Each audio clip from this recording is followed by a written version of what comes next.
So dito tayo ngayon sa supermarket dito. So, isa sa mga pinakamurang supermarket dito sa Japan guys. Gyomo to eh. So pag may mga ganitong supermarket sa inyo, ayan. Ayan. So mura to. So tipid tips muna tayo ngayon. Alam na, mahal na sa Japan eh. Hindi kita magtipid tips dito, pati hotdan kita. So no, first tip na to na tipid tips guys. Madala mo bag para mangumpra mo. Ganito mga bag ng ganito ba? Bag.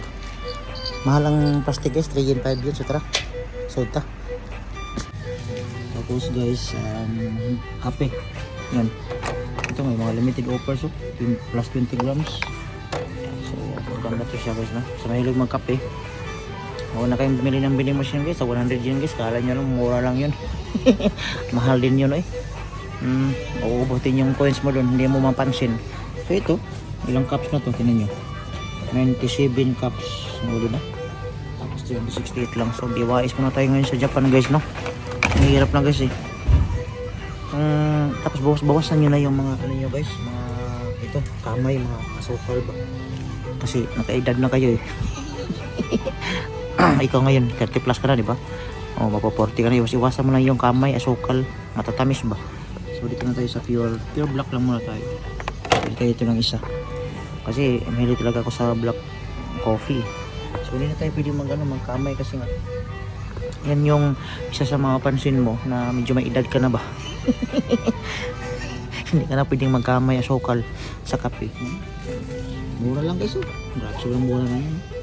Bili tayo ng isa nito. Let's go. So ayun no,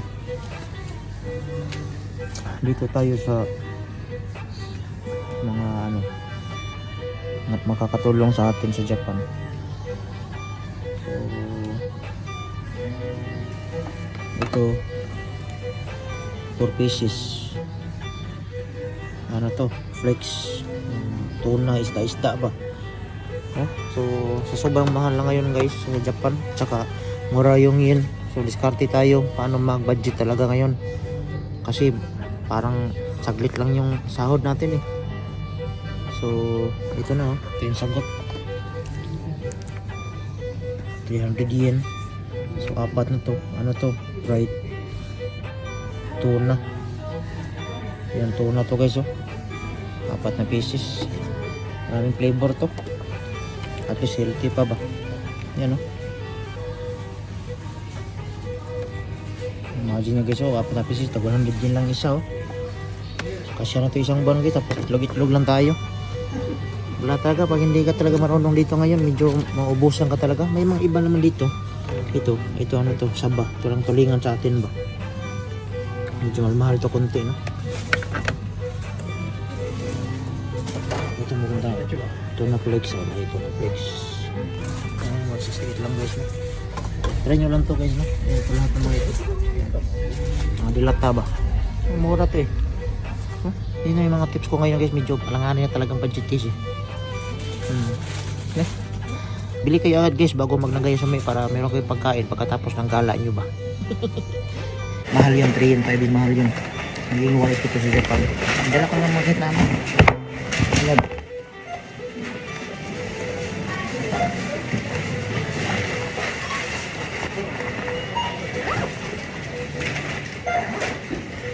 Yun.